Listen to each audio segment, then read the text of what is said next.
Chapter 7 in my book deals with invisible worlds. Where are they? Having researched and looked at and experienced life after death and astral projection, I didn't need any convincing that we all survive the death of the physical body, but it's a question of where do we go when our consciousness, our astral body, leaves the physical body at that moment of death. Where does it go?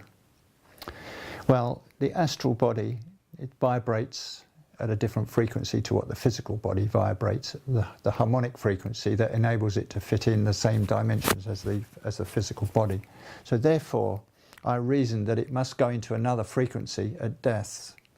And what determines the frequency of where the astral body goes after it leaves the physical? And what is it that is it attached to the physical body in any way? Well, the answer to that is yes, because ancient writings talk about the astral cord which links the astral body to the physical, much like the umbilical cord of a baby is attached to the mother. And the baby has spent 9 months underwater in a totally different environment, and then it is born into a world that breathes oxygen. And the cord that tied it to the mother is then cut, and it enters this world and breathes oxygen into its lungs. And it's the same with the physical and astral body. When the physical body is damaged or worn out, the astral body leaves. It can no longer sustain life in the physical body.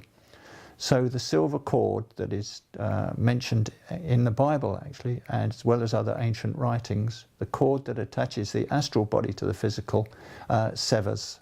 And that is a permanent astral projection that we call death. And it goes into another frequency surrounding the earth. In fact, thousands of different frequencies surround the earth. Just as everything that has consciousness has an astral counterpart, so the earth, being a living cell, has an astral counterpart. And the astral body of the earth, according to ancient wisdom teachings, is divided up into seven segments, and each of those segments has 7 different segments, and each of those 7 has 7 spiritual spheres. And so to the 7th subdivision, all these astral or spiritual planes on different frequencies surround the earth. And what is it that decides where we go after death?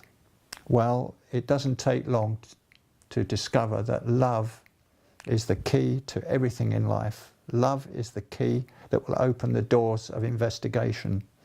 And you realize that love heals and hatred destroys, that love is the key to the meaning and purpose of life. And it's the amount of love that we have within us when we are living on this earth that decides which frequency we go to at the moment of death. Because everything in the universe is made up of atoms, protons, neutrons, quarks, neutrinos, also all within the atom. So the atom is the building block of life. And it is only the rate of frequency of vibration of atoms that determine whether the substances are solid, opaque or invisible. And since our eyes in the physical body are only programmed to see within a certain frequency range, there are many things that to us become invisible if they are vibrating faster than our eyes are tuned to see. The same as many sounds are there below the frequency or above the frequency of our ears. And so the astral body has a frequency. Now, according to ancient teachings, it is the amount of love that we have that speeds up the vibration of these atoms. And it is the amount of hatred, bitterness, envy, jealousy, greed, and all the negative emotions that slow the vibration of these atoms down.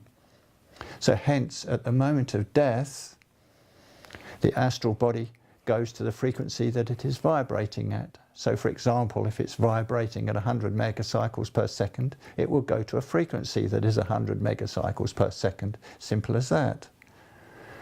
The amount of love that we have within us will speed up the vibrations to, say, 1,000 megacycles per second. So it goes to a frequency that vibrates at 1,000 megacycles per second. What could be simpler than that? That we grade ourselves according to the way we have lived our life, for the amount of love that we have given. How many people have we helped? How compassionate are we? How kind are we? That is what determines the frequency that we go to after death. Not what we necessarily believe in. Many people claim to believe in a religion, but how loving, how kind, how tolerant, how patient are they? What kind of people are they? How have they lived their life? How many people have they helped? That is the spiritual essence of life. And that is what determines where we go to in these other frequencies, thousands of different frequencies. And all the dregs of society, the murderers, the rapists and the paedophiles and the drug pushers and dealers and all those that showed violence in their life, as mental or physical, and caused grief to humanity, their astral bodies would be vibrating at a very, very low frequency. Hence they will go to a very low frequency when they pass over. And these are known as the lower astral planes and very close to the earth frequencies. Whereas those that have a lot of love in them are just too good to be on the earth in many ways, as people often say, too good for this earth, will go to a very high frequency. And we can sense this with people when we meet them for the first time and you think, what a lovely person they are, because we're sensing the amount of love that they have within them if we're sensitive enough to be able to do that. And there are other people we think, well, I will give them a wide berth. I don't like the feeling that I get from that person. And the same with atmospheres. We can sense atmospheres, whether they are good or whether they are negative.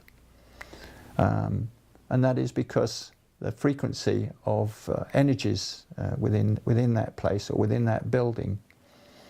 And we give off energies all the time according to the amount of love that we have or the amount of love that we don't have. And that is what people can pick up. But that's where we go when we pass over, where our astral body resides in another frequency. And it is the astral bodies that mediums see, sensitives, psychics, whatever you wish to call them. It is the astral body of departed loved ones that these sensitives can see enough to describe. So nothing to be feared again about death and dying, or these invisible worlds are only invisible